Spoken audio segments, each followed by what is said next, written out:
Good evening, this is Brass Tacks. I'm Zaka Jacob. After the Bihar caste census, Congress leader Rahul Gandhi tweeted welcoming the census and saying that there should be greater representation for OBCs, both in higher education and in jobs. He often cites how there are only 3 secretaries to the government of India who are OBC out of a total pool of more than 90. In fact, he came up with the slogan, Jitni Abadi Utna Haq. The Prime Minister on the campaign trail has challenged this idea of majoritarianism, rising from that slogan, Jitni Abadi Utna Haq, which the Congress has now made a centerpiece for its 2024 bid. The Prime Minister campaigning in Telangana a couple of nights ago, he has asked, what does this actually mean? This whole slogan of Jitni Abadi Utna Haq, which means your representation will be as much as your population. What does that mean, for example, for the southern states who have historically done well on population control, especially in the context of the North Indian states or relative to North Indian states? So that means when the next delimitation happens, which is slated for 2026, the southern states, which did well on population control, will tend to lose seats in the Lok Sabha. And that delimitation is not too far away. It's just 3 years away. It's scheduled for 2026. Prime Minister Modi has red flagged the census debate by countering it with the delimitation question. Now, remember, the BJP is not that big a player in southern India. The Congress is. And if the Congress is going to lose seats in a critical area of this country, in a critical region of this country, how can it counter this whole dice of delimitation that's been thrown at them by Prime Minister Modi, particularly to counter the caste census and the slogan arising from the caste census, Jitni Abadi Utna Haq? जब आप कहते हो जितनी आबादी उतना हक, इसका मतलब ये हुआ कि अब कांग्रेस घोषणा करे, क्या आप अल्पसंख्यकों के विरोधी है क्या? कांग्रेस स्पष्ट करे, आप दक्षिण भारत के विरोधी है क्या? मैं सिद्ध करता हूं, उनकी ये नई सोच दक्षिण भारत के साथ घोर अन्याय करने वाली सोच है। ये नई सोच माइनॉरिटी के पीठ में भी छुरा भोंकने वाली सोच है। आजकल देश में अगले डिलिमिटेशन की चर्चा हो रही है। आपको मालूम है, 25 साल के बाद पार्लियामेंट की सीटें कितनी होगी, कौन सी क्या होगी, इसका निर्णय जुडिशरी करती है। और उसके कारण जहां जनसंख्या कम है, उसकी सीटें कम हो जाती है, जहां जनसंख्या ज्यादा है, उनकी सीटें बढ़ जाती है। अब हमारे दक्षिण भारत के सभी राज्यों ने जनसंख्या वृद्धि को रोकने में बहुत बड़ी देश की मदद की है। अब कांग्रेस का नारा ऐसा है कि जिसकी जितनी आबादी उतना उसका हक। इसका मतलब अब कांग्रेस दक्षिण भारत के संसद सदस्यों की संख्या कम करने का नाटक करने जा रही है, खेल खेलने जा रही है। क्या दक्षिण भारत इसको स्वीकार करेगा? क्या दक्षिण भारत कांग्रेस की चाल को स्वीकार करेगा? क्या दक्षिण भारत कांग्रेस को माफ करेगा?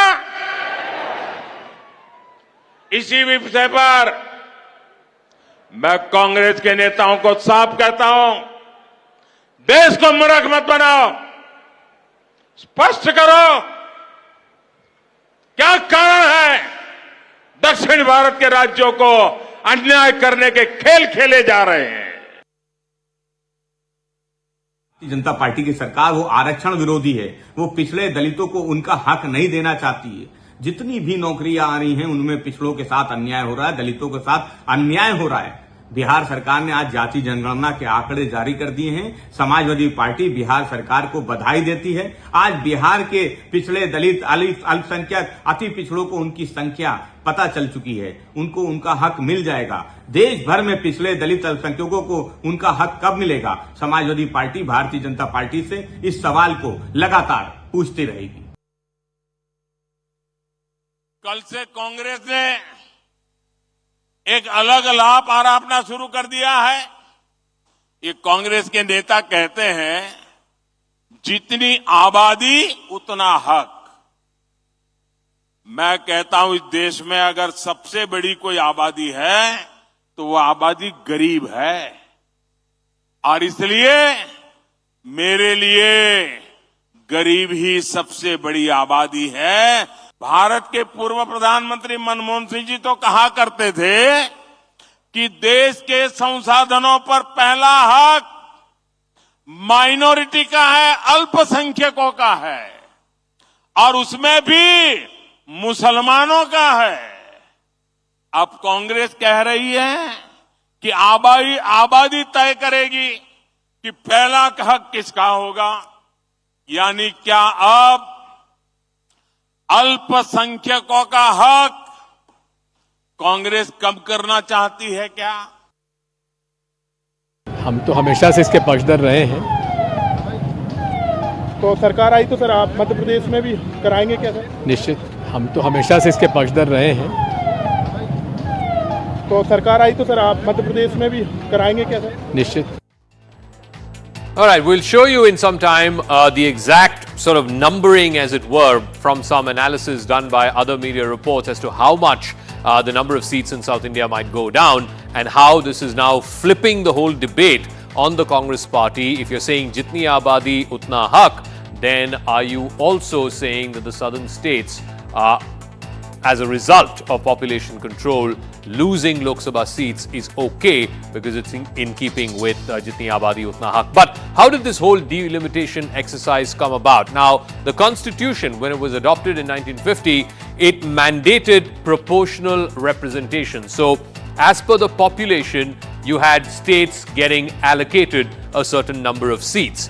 The exception was for small states and for union territories, which tend to have smaller populations. Now, in 1956, the total number of elected seats in the Lok Sabha was capped at 520. So, irrespective of the distribution, the total number of the Lok Sabha seats could not exceed 520.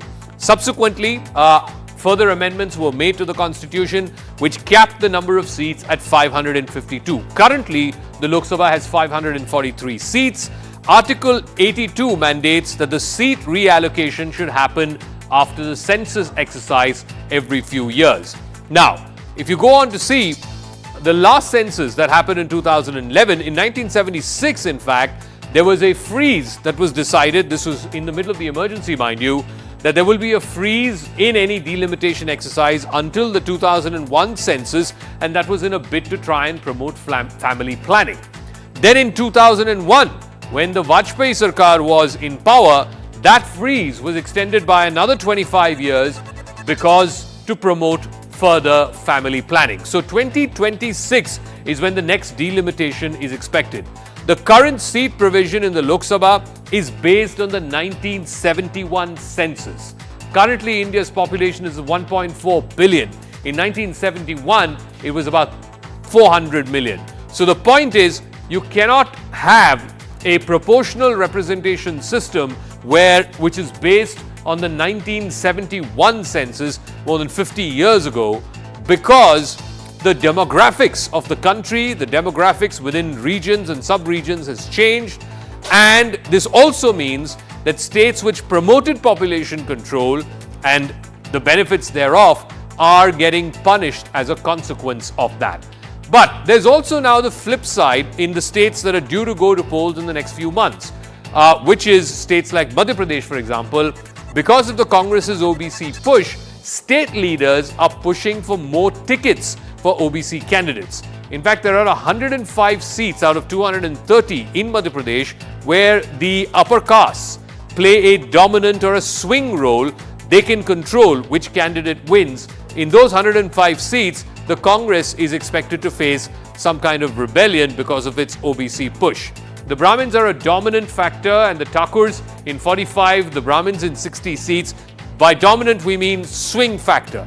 They are the vote bank that decides which way the wind blows or which candidate eventually wins. The Brahmins call the shots in the Vindhyachal region. And remember, This is a critical region. This is a swing region. In the last election, where the Congress sort of got its nose past the BJP, it's in this region that they tended to do well. The Brahmin dominance, of course, in Chambal. Chambal has about 20 odd seats. Last time the Congress did extremely well in Chambal because of Jyotiraditya Scindia. Again, Mahakaushal is another area where the Congress did well in the last election. Both of these areas, it could potentially face some rebellion. 8 Thakurs in the Council of Ministers in the current Madhya Pradesh government. So which means when there is a pushback, how may that play out for the Congress because of its OBC push? And is the BJP in a position to try and take advantage of that? If I can try and see, before we go to the guess, if the South factor is not ready yet, but we will try and discuss this with our guests. The bare basic facts are that states like UP and Bihar will go from 80 seats to 94, Bihar from 40 seats to 50 plus, whereas states like Tamil Nadu, Kerala will lose anywhere between 5 to 10 seats. Let me now open this up to our guests. They're back on the wall. Dr. Ajay Alok is the national spokesperson of the BJP. Mohan Kumaramangalam is the spokesperson of the Congress Party. P. Gandhi is the spokesperson of the DMK. And Nalin Mehta, author and columnist, joining us. Mohan Kumaramangalam, let me start with you. So, obviously, the Congress Party for the Congress Party, the South is a big catchment area. Out of the 54 seats you won last time, I think more than 40 came from just the southern states alone. The Prime Minister has turned this whole slogan of Jitni Abadi Utna Haq on its head, saying, what about the southern states after delimitation? Are you okay if, because of the population control measures that the southern states instituted, they will tend to lose some seats? Therefore, Jitni Abadi Utna Haq, lesser population in the southern states means lesser seats. Are you okay with that as a Congress Party? I think Mr. Modi is deliberately conflating two completely distinct issues. On the one hand, we have an issue grounded in social justice, where historically oppressed backward communities are yet to find even a modicum of representation in the corridors of power that interface with citizens and make decisions regarding programs and policies for them. On the other hand, you have a fundamental moral hazard issue, where you're seeking to punish southern states by reducing their representation, the proportion of their representation rather, because they listen to and implemented population control better than the north. I think the southern states are doing more than their fair share for the country. If you look at every 1 rupee that Tamil Nadu gives the center, it gets back 29 paisa. On the other hand, Uttar Pradesh gets back 2 rupees 73 paisa. Bihar gets back 7 rupees. 18% of the country's population is in the south, but we contribute 35% of the country's GDP. So any attempt to reduce the seats, or rather the proportion also, I would say, of the representation from the south in parliament would itself be a historic injustice. But Mohan, as per your leader's slogan, the one that Rahul Gandhi coined, Jitni Abadi Utna Haq, means that lesser the population, lesser the seats, right? Zaka, that slogan, taking a slogan out of context and applying it to another context doesn't make it valid. I mean, that slogan is particularly applying to the OBC issue, applying to proper representation of communities that have been oppressed, and talking about representation in government appointments where there is an interface with the citizen where discrimination occurs. We're not talking about applying that to everything. Okay. And in terms of proportional population, let me also say that this isn't an issue that's new. The 15th Finance Commission already chose to reset the date to 2001, and there was massive pushback, for which they came up with a formula where you would have a more weighted approach to deciding how the horizontal devolution of funds takes place. They took a 12.5% weightage for demographic, 45% for income distance, 15% for population area. So they took a combination of things. And I think that's how, if and when delimitation happens, it will happen so that it's fair to everyone in the country. Ajay Alok of the BJP, the Congress is saying that the Prime Minister has conflated two separate and different issues. One is about social justice when it comes to, historically disadvantaged communities, socially backward communities. The other is about southern states who have implemented population control well, but you're going to punish them with delimitation, fewer seats for them. And states like UP and Bihar, which did not implement population control well, they are going to be rewarded. So they're saying it's two separate issues, and the BJP is deliberately conflating both of them. How do you respond? I have heard this word, matter of convenience. And it is frequently used in politics. Now I see how it is being practiced in politics. Just yesterday, Mr. Rahul Gandhi said Jitni abadi utna hak. About Bihar, caste survey he said that Bihar has 85% OBCs. I want OBCs counted in every state. Now when this delimitation comes, they are taking a U-turn. So this is called a absolute matter of convenience for them. Like how conveniently he becomes Janayudhari Brahman and how conveniently he says that Congress to Musalmanon ki party hai. By looking at the figures right now and by looking at the article and by saving at the constitution, the delimitation has to happen. Now what we have to think that how the represented proportion should come out which comes for everyone's favor. Like UP, Bihar, if they have not done up a good population control, that's why Vajpayee ji in 2004 decided to freeze it. But how long can you freeze it? We have been freezing it for the last 40 years. In 76 it was freezed, in 2004 it was freezed. So it cannot be freezed. That chapter is over. So it literally this is the time to ponder how to go about it. But by saying all this, jitni abadi utna hak, and just to catapult some kind of a vote bank, this is not going to happen. And so Mr. Rahul Gandhi, all these words are just bouncing back on him, and so they are getting rattled. All the thing is this. Okay, I want to, now I have the data, and this is as per an Indian Express report. This is, like I said, I'm not vouching for this data. This is what they have come up with, the calculation. If and when delimitation happens, as and when in 2026, as per the current population, the number of seats that Uttar Pradesh has, for example, is 80. It's the biggest state, of course. The projected seats in 2026, based on today's population, would be 94. So that's an increase of 14 seats. In Bihar, the state that Ajay Alok comes from, the current seats are 40. As per the current population, it would go up to 51. That's an increase of 14 seats. Now, if you were to look at Rajasthan, currently it has 25 seats. It would get 7 more seats as per the delimitation of 2026. So, which means 32 seats as opposed to 25 right now. Madhya Pradesh, which has 29 right now, will get 5 more seats. It will go up to 34. So, most of the North Indian states will be gainers in the delimitation exercise. The biggest losers would be the southern states. Tamil Nadu, for example, right now has 39 seats. It would go down by 9 seats to 30 if delimitation were to happen. The state of Kerala, Rahul Gandhi is an MP from the state of Kerala. It has 20 seats right now. It will go down to 14, a decrease of 6. Karnataka, 28 seats that it has currently, it will go down by 2 to 26. And Andhra Pradesh and Telangana, the entire block, currently Andhra has 25, Telangana has 17, that's 42 seats. That will again come down by 7 to 35 seats. So net, the biggest losers would be the southern states, the biggest gainers would be the northern states. But that is not the complete picture. Let me go across to P. Gandhi and to Nalin Mehta after that. P. Gandhi, the point is that, you know, when Congress leaders, and this has been backed by our DMK leaders and other India Alliance members as well, that representation should be proportional to the population. You have said this in the case of caste census. I know that there is a chorus in Tamil Nadu also for the caste census to be carried out.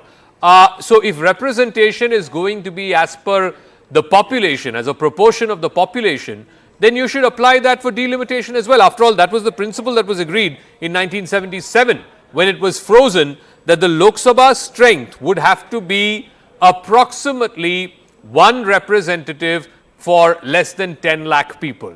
Now, you are changing that on your head, saying that, oh, for one instance, we can have jitni abadi utna haq when it comes to social justice, but we cannot have that when it comes to delimitation. Isn't that double standards? No, Saka, that is entirely a different issue. Here, I would say that this issue is a complex one. But one man, one vote, and one value forms the basis of any democracy. We have no doubt about it. So anyone relying upon the basic principle will tend to say that delimitation on the basis of census, that is population, is the way forward, and that is true in normal democracies.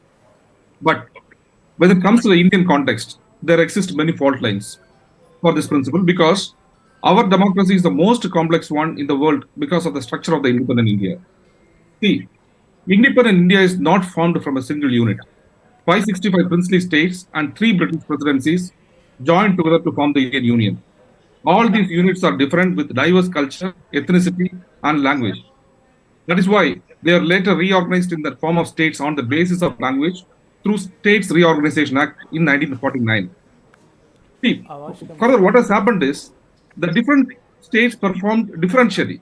There is some states fared better than some states. States like, for example, Tamil Nadu, Kerala, aggressively implemented family planning and controlled the population, which resulted in higher growth in all sectors, as controlling population resulted in equitable distribution of services and goods to people as compared to the large populated states.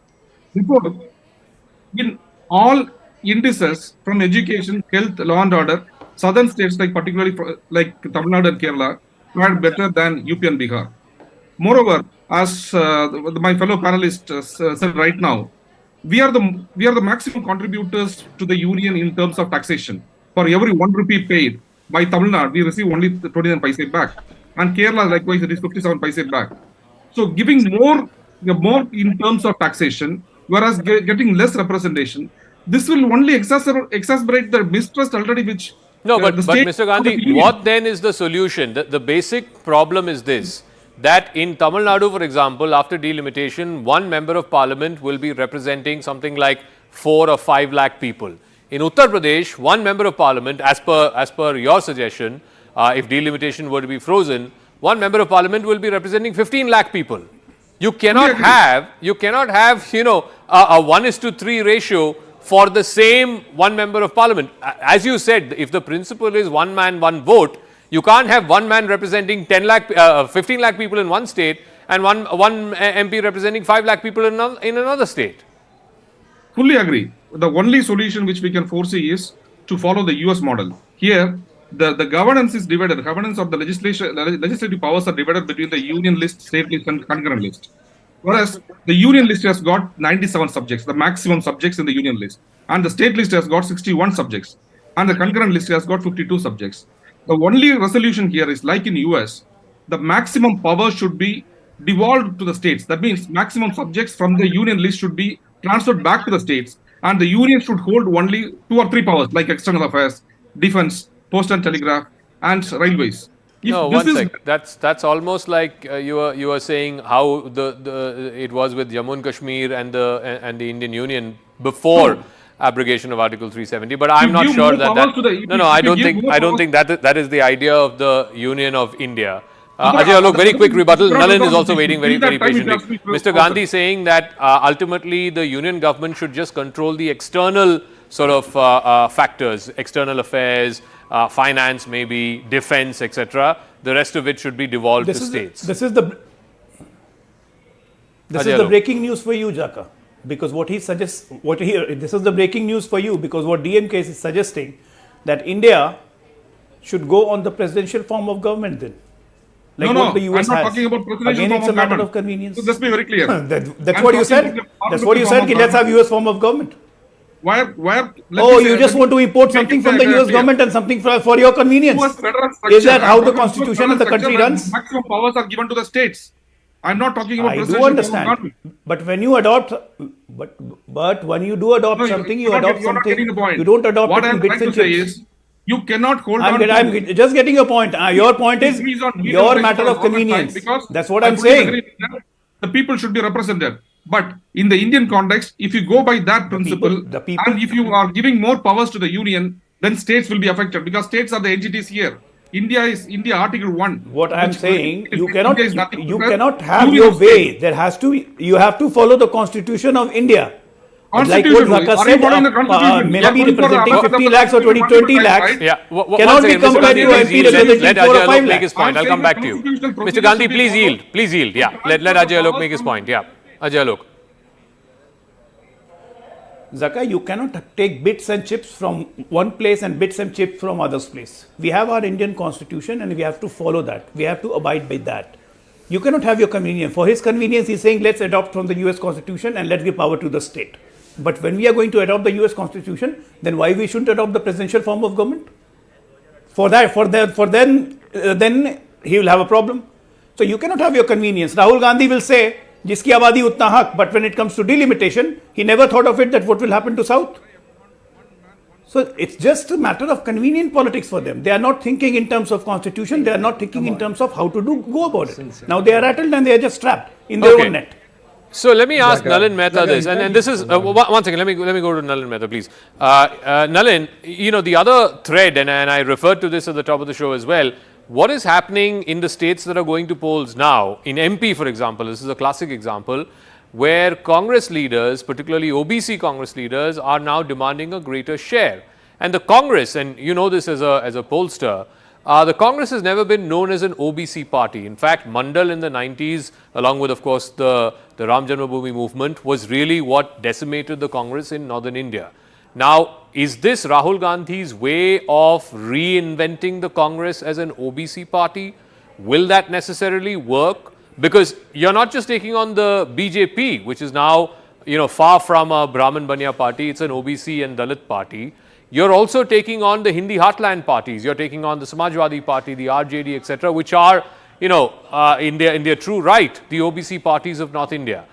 Can the Congress do this? I mean, is this a reinvention? Because you are seeing, I wouldn't call it a rebellion, but certainly a lot many OBC leaders in the Congress are saying when it comes to ticket distribution, there has to be a far greater representation to OBCs, as Rahul Gandhi himself has said.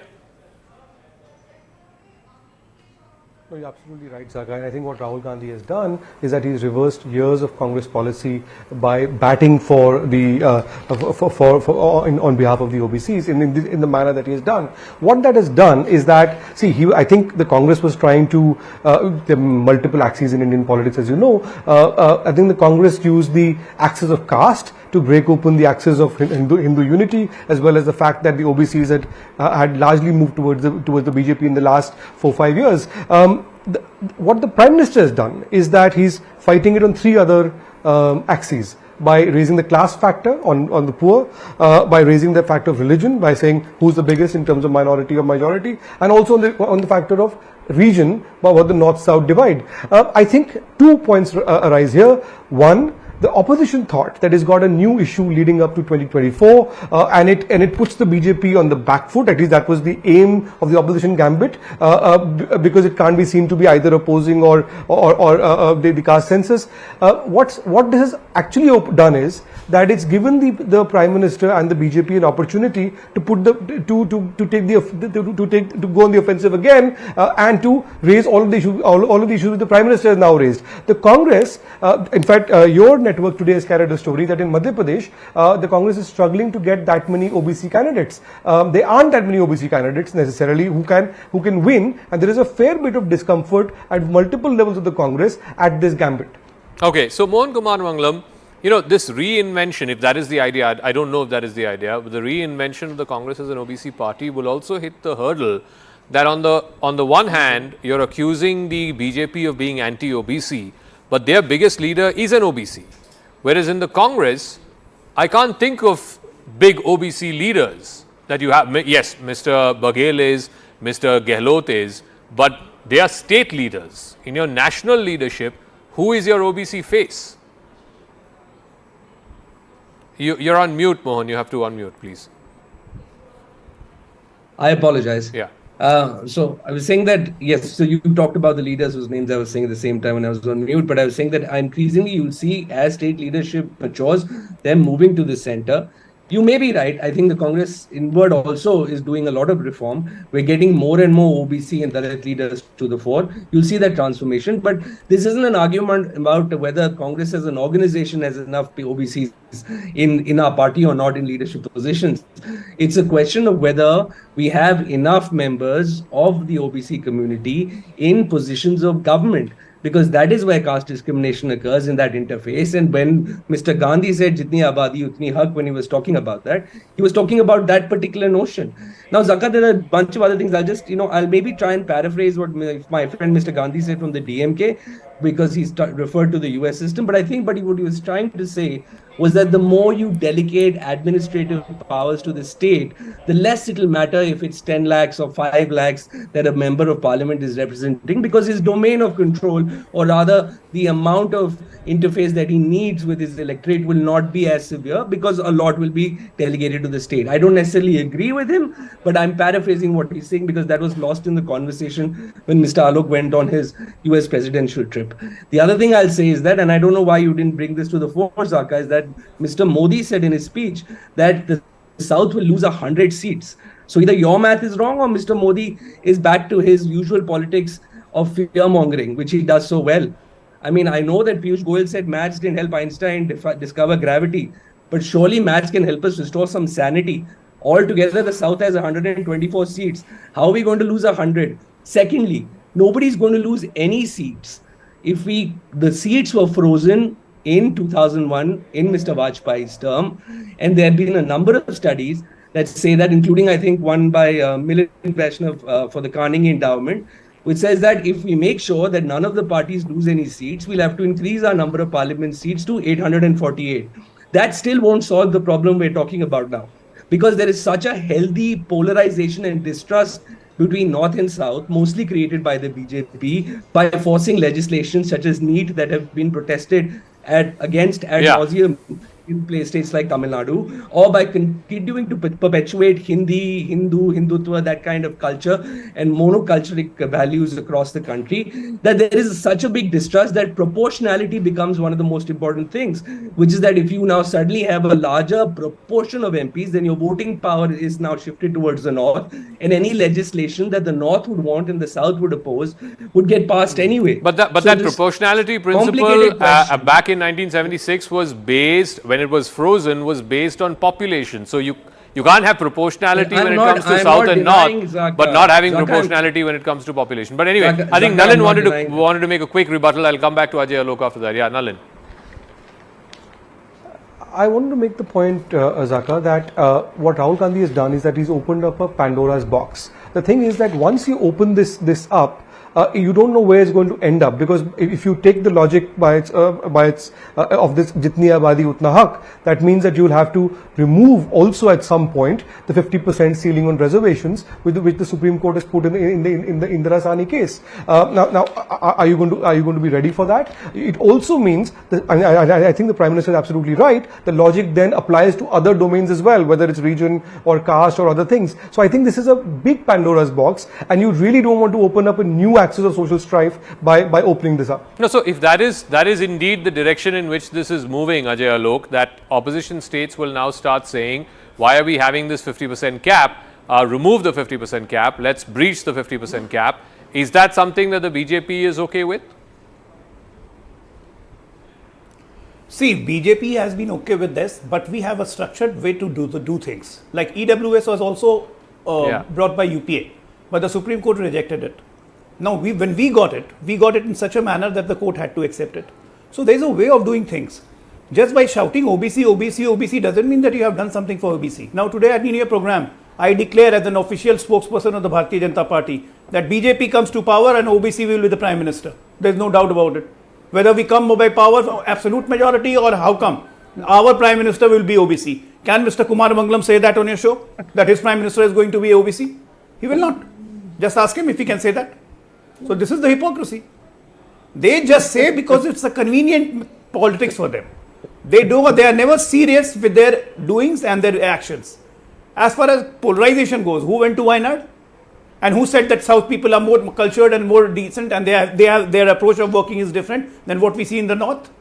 Don't laugh. Come on. If you have the courage, say that your Prime Minister candidate will be from OBC. The OBC of this country wants to hear from Congress.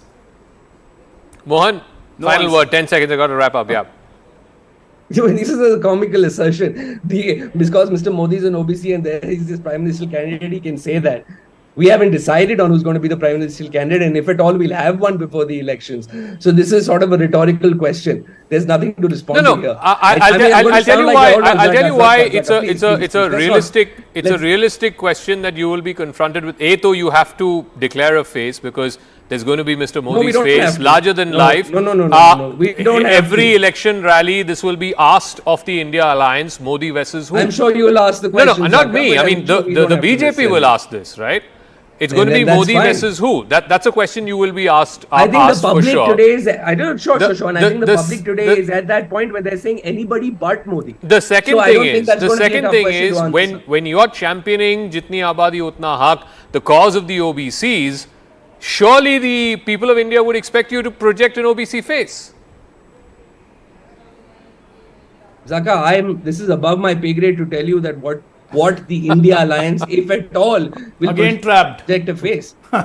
This is hardly trapped. I think Mr. Again Ajay trapped. Alok is posing as something which is a bit of a But joke, Zaka, which it's is that he also already about has a the, prime minister the who point- just happens to belong to an OBC community.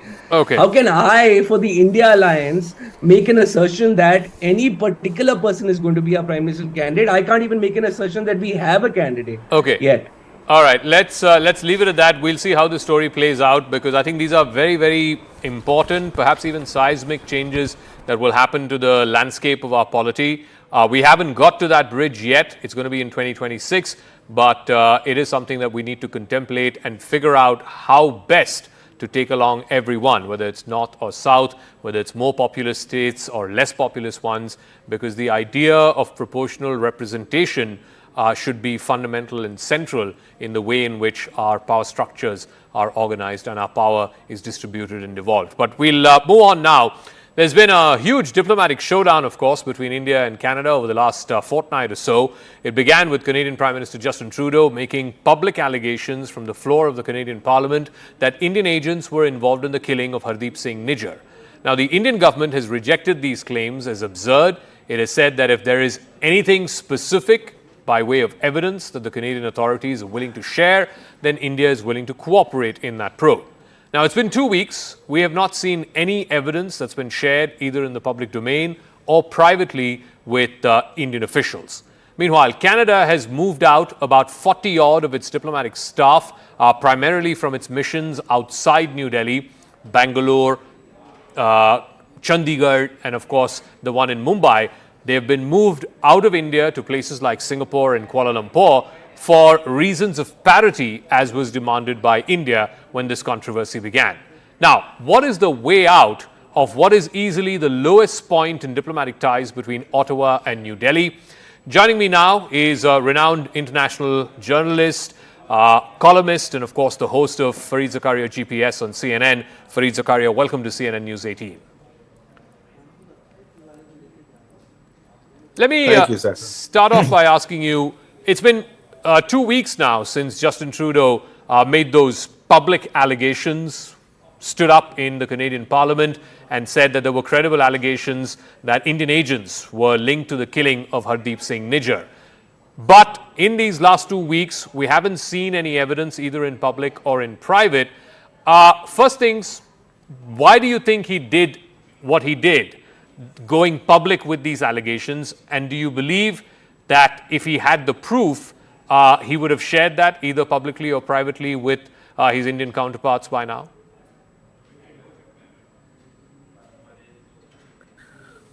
It's a very good question, Zaka. My own view is that Trudeau was reluctant to do this and did it reluctantly, knowing it would cause a firestorm, which of course it has caused.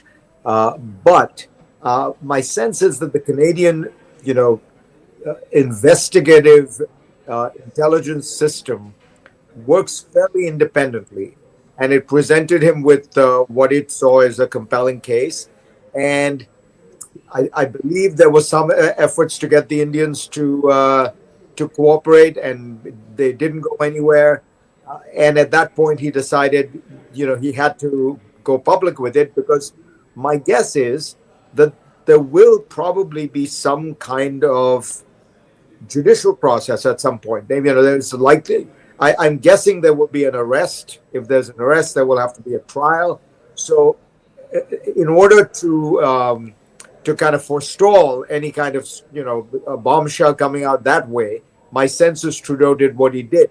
I think it was a mistake, because when you are, I understand that you cannot reveal intelligence sources, but the U.S. has gone through this many times, most famously with the Iraq War.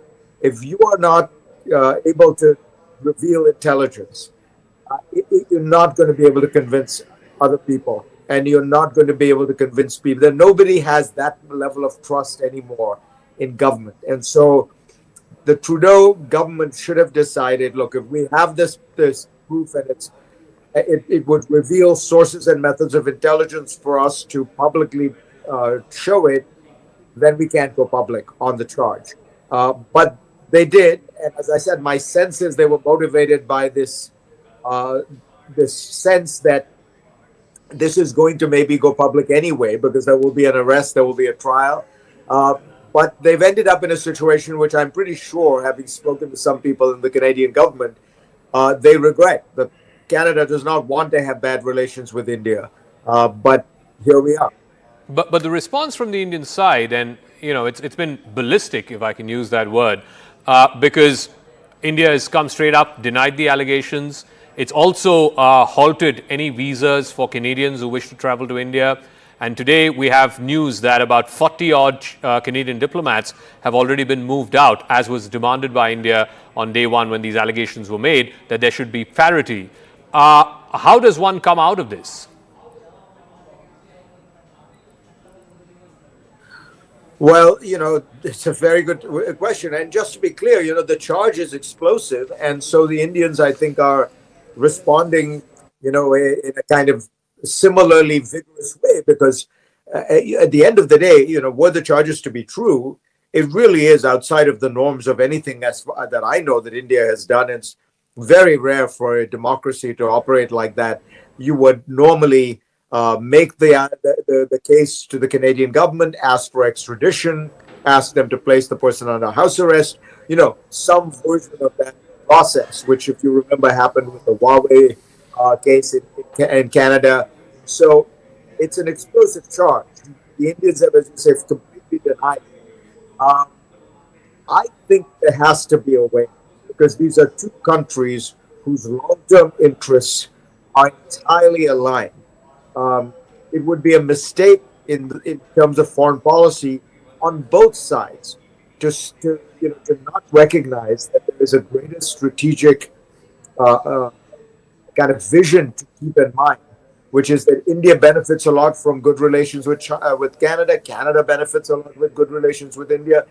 So I would hope that there could begin at some point a quiet dialogue, probably with Jaishankar and his counterpart in Canada, about ways in which you can slowly take the temperature down, find a way for each side to satisfy the other, make clear that, nothing like this. The Indian government would never do anything like this. You'll have to agree to disagree on this one case, but you can come up with rules of the road for future situations like this. Because, as you know, the issue of Sikhs who the Canadians see as activists, the Indians see as terrorists, it's not going away. There are more of these people. But, one would hope that both sides would see the larger strategic interest in cooperating. I'm also curious to know your thoughts on the U.S. government's response to this. And now we know from reporting in the U.S. press that the initial intel was shared by the U.S. as part of the Five Eyes alliance. But the response from the U.S. and other members of the Five Eyes, the U.K. has responded, Australia has. It's been very, what they call, muted. Yes, wanting India to cooperate with Canada, but at the same time, none of these countries have called out or anywhere close to condemned India for these allegations. But I'm just curious to know, if the temperatures are going to be this high for, let's say, the next few weeks, do you foresee Biden administration officials sort of stepping in quietly, and what may they possibly do to try and quieten things a bit? Yeah, that's a very good point, Zach. I think that first, the Americans do believe that there is substantial evidence that there was some connection between the Indian government and this killing. I don't know if they think that it's dispositive or whether they think it's conclusive, but I know that there were, and as you say, some of the intelligence came from the U.S.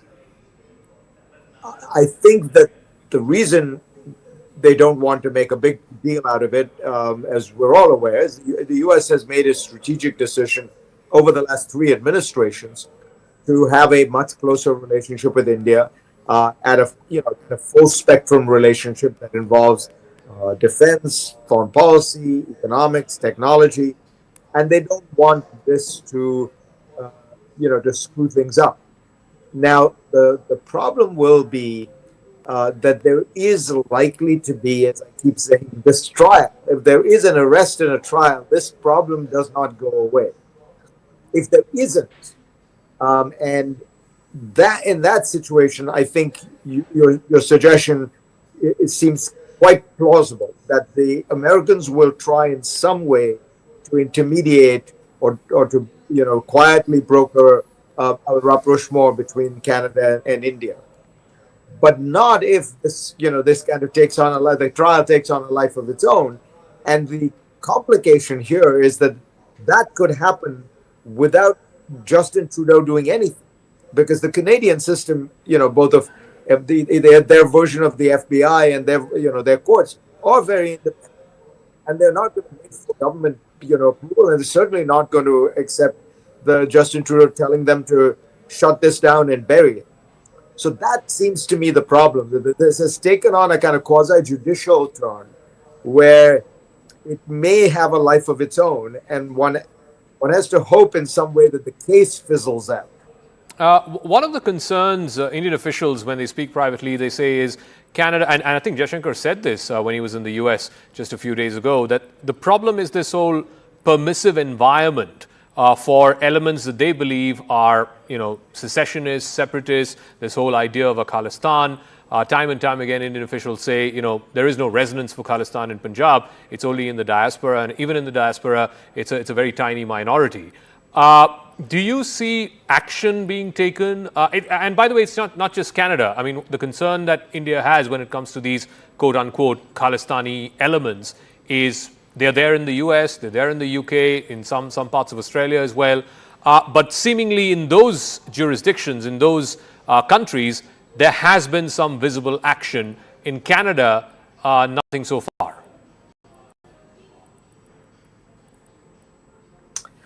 Yeah, look, it's a difficult problem because, as the Indian government themselves admits, this is a tiny minority of a minority of a minority. You're talking about, handfuls of people who are actually advocating Khalistani independence, the secession, all that kind of thing.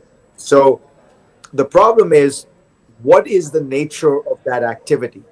If people are making that case, then that is activism, and it's protected, but not just in the U.S. and Canada and Australia, but depending on exactly how it was done, it would even be some part of it would be protected in India. If it is actions that are in some way particularly urging any kind of armed rebellion, armed uprising, then you can make the case that they should crack down. And I think that's the problem. The Canadians say that they're dealing with this largely a free speech issue. The Indians say, no, there's more, there's incitement to violence. I think it's very unfortunate that this is happening, because the truth is the Khalistan movement is dead. I remember it vividly. I remember obviously the Operation Blue Star, the assassination of Indira Gandhi, and then the riots after that, which were one of the most sad spectacles. And I think one of India's great strengths was to recover from all that.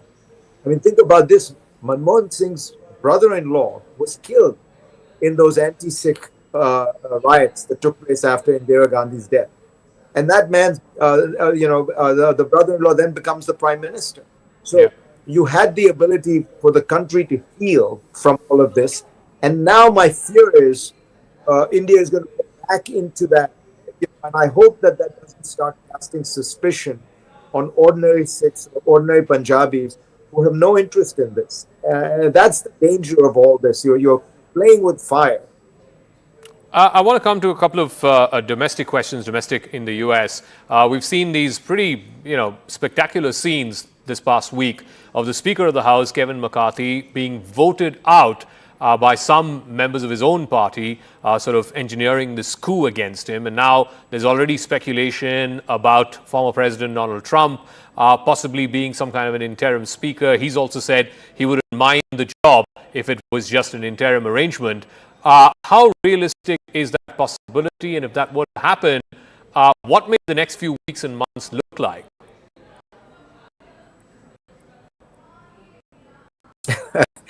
It's highly unlikely, but with Trump involved, you don't want to say never do anything because the whole thing is a kind of circus, and anything can happen. What it really shows you is that the Republican Party is having a nervous breakdown, and that this process is having huge and deleterious effects on India. Just to remind people, Kevin McCarthy has a 4-vote majority, which is a very slim majority. It's very hard to govern with that. Nancy Pelosi had a 4-vote majority and was able to pass massive amounts of legislation, even on a bipartisan basis in some cases. So this is not a problem with the American system.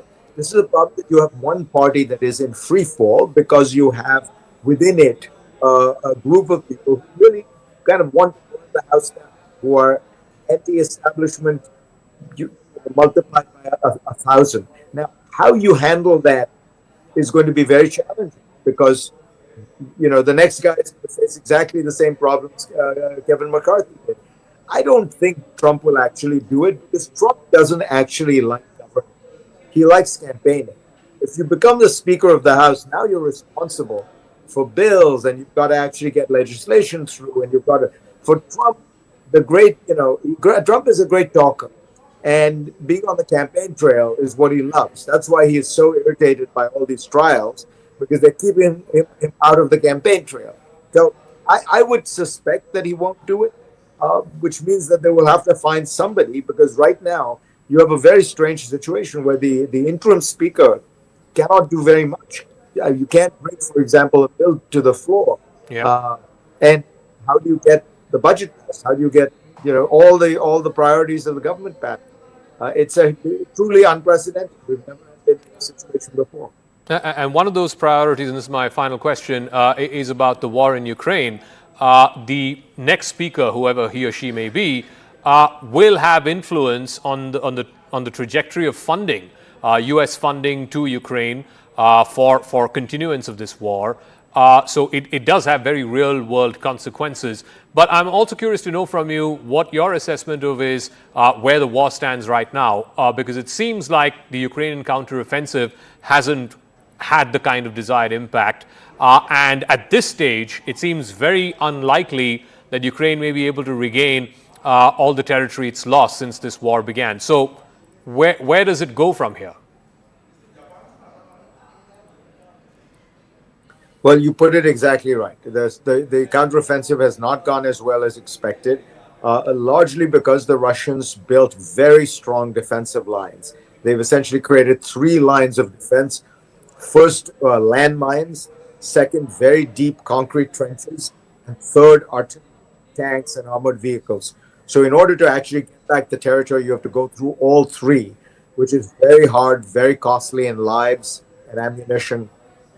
So I suspect the Ukrainians will do a little better in the next few months. But I think that your broader point is accurate, that we are approaching some kind of a stalemate. Now, the Ukrainians do need to be able to free up some of the territory or recapture some of the territory in the south because they need Odessa. The key for Ukraine is they have to have the ability to export their grain from Odessa. You cannot export from the land. Land export is 10 times as expensive as export by water. So they have to turn Odessa back into a functioning port, which means they need some of the land in the south. Once that happens, and I don't know if it will, but I hope it does for Ukraine's sake, then I think you approach a situation where you have to start wondering, is it worth beginning a diplomatic process? So far, the problem has been the Russians. Putin does not want to negotiate. Putin's strategy seems to be to try to hold out, hold firm. Russia is a big country. It's 15 times the economy of Ukraine. And to hold out, hold firm until the elections of 2024, when he thinks, I think largely correctly, that there's about a 50-50 chance that Donald Trump gets elected. Yep. And in that situation, he believes Trump will sell out the Ukrainians, make a deal with Putin. And that's the Russian strategy. Hold out till January 2025. In that situation, I can't see negotiations going anywhere seriously. So I think we're in for another 18 months of, broadly speaking, stalemate. All right. Fareed Zakaria, it's always a pleasure speaking with you. Thank you very much for joining us here on CNN News 18. My pleasure. All right. So that interview goes up on our social media handles on Twitter, YouTube, and Facebook. In case you'd been tuned in, thank you very much for your time. I'll catch you again Monday night, same time. Good night and happy weekend.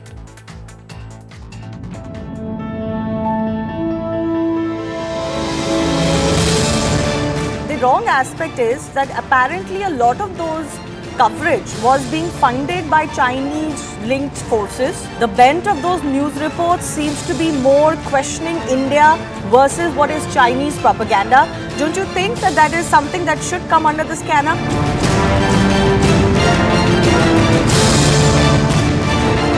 A gaming app running around doing business for nearly 4 to 5 years. One of the founders decides to have a lavish wedding, 250 crore ki shadi, and exposes 5,000 crores worth of scam as per the ED.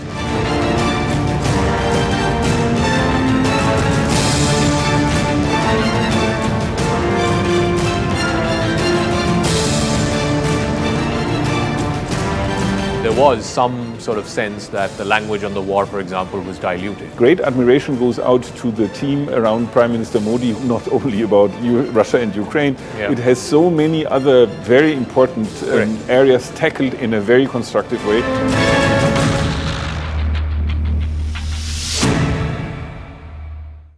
Ranbir Kapoor to be present before the Enforcement Directorate and answer some questions. But how does this app really work? What is this app all about? As per Enforcement Directorate, which has been probing the Mahadev betting app, this is an umbrella syndicate which provides online betting agencies, platforms, and betting happens on everything under the sun. It could be on political results as far as elections are concerned. It could be on the weather on that particular day. It could be cricket matches or the success of a particular Bollywood film. So anything that you want to bet on, Mahadev app actually provided you some online platform to put your money on. How was this app really functioning? What the ED investigation suggests so far is that the head office of this app is in UAE, but its tentacles are spread across the world. There is a connection with Netherlands, Sri Lanka, Nepal, UAE of course, and then there are operators in Delhi and Mumbai in India who are helping this app operate. The modus operandi seems to be twofold. One, slum dwellers, people who are in the low income group, mostly unsuspecting people, their UPI IDs are taken by those associated with this app. In return, they are paid some money, but their UPI ID is then misused to launder money. The second way in which this app works is that if you want to bet or if you want to participate in online betting, you are given numbers of call centers. These call centers, have been traced to various countries, Netherlands, Nepal, Sri Lanka, UAE, to name a few. And when you call these call centers, you are sent a WhatsApp number.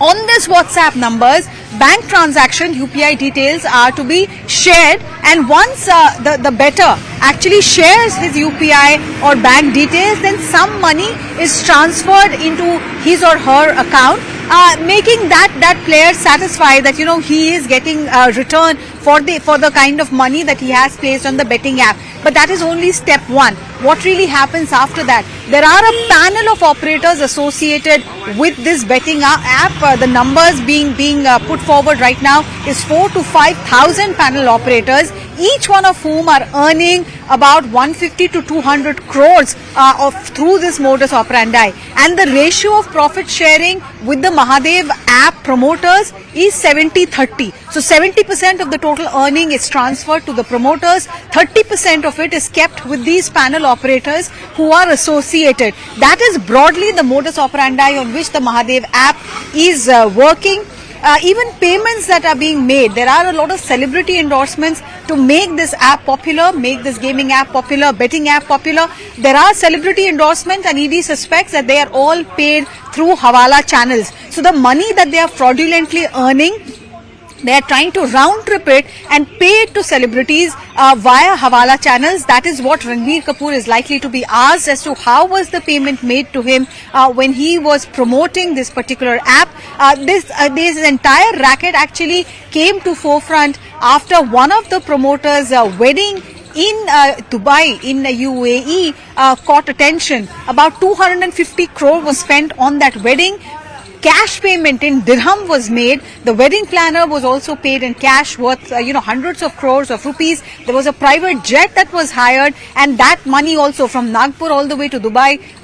Family members of Saurabh Chandrakar, one of the promoters, they all flew down in a private jet. Ravi Uppal is the second promoter. These two are based in UAE. The headquarters of this app is in UAE, but we are told that there is also a Pakistan connection. These two promoters were trying to, launch a similar betting platform in Pakistan as well, and that has set the alarm bells ringing. Why is ED concerned? Why is government concerned? Because on the face of it, this looks like just an organized crime racket, but could it have links with terror? The moment you talk about betting and you have links with Pakistan, automatically the alarm bells are ringing here in Delhi. So that is exactly what has happened in this case. Ranbir Kapoor may not be the first and the only one from Bollywood who will be summoned.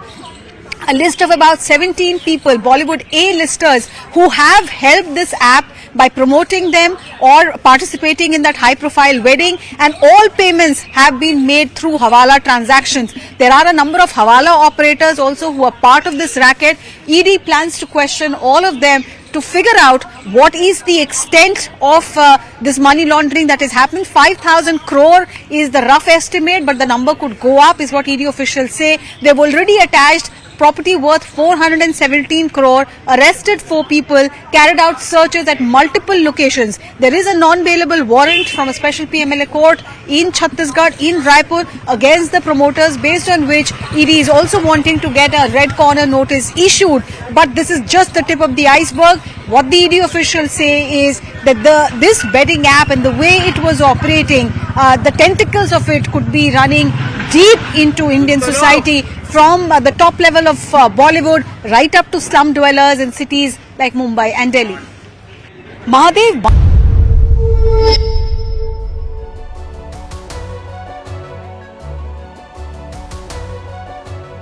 Hello, Namaskar. This is First Post and you're watching Vantage with me, Palki Sharma.